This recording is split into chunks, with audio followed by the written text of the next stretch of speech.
On Wednesday, Minister of Sustainable Development, Honorable Dr. Joyelle Clarke, joined the conversation at the 2023 hosting of the Island Finance Forum, which focused on the evolution of environment, social and governance, ESG Agenda, the future of sustainable development policy.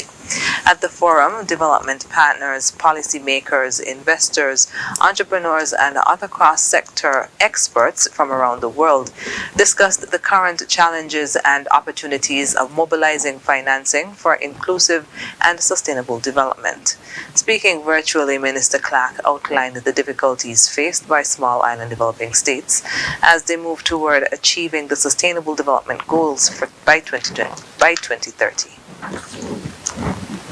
The reality is the Caribbean states, we will continue to deal with and grapple with the 3 C's reality: the climate crisis, COVID-19 recovery, and conflict, which has led to increasing scarcity of goods and an increasing cost of global commodities, in particular fuel.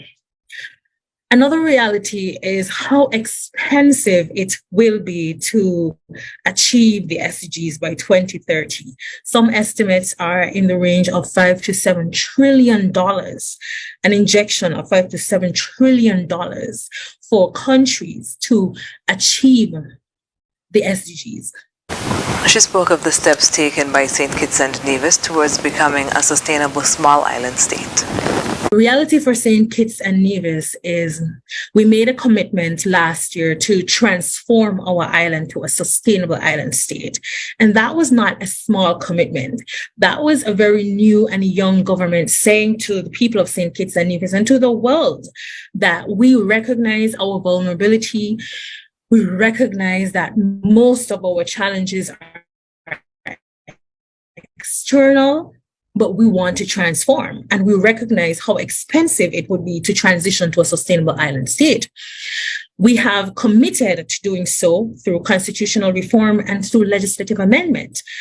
Less than 6 months into government, we have already passed anti-corruption laws, integrity in public life, made banking amendments, and have committed to increasing and improving the ease of doing business in St. Kitts and Nevis.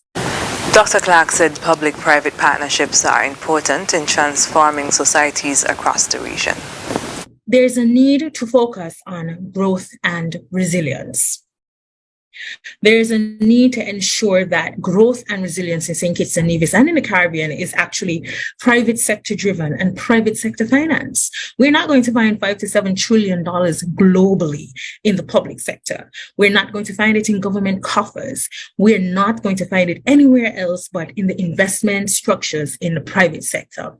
And that's why public-private partnerships are critical. And that's why in St. Kitts and Nevis, we recognize the need to improve the ease of doing business in St. Kitts, to have legislation which supports anti-corruption and integrity in public life, and banking amendments which makes it easier for business to be conducted and for money transfers to be monitored. The Island Finance Forum took place from April 18th to 20th.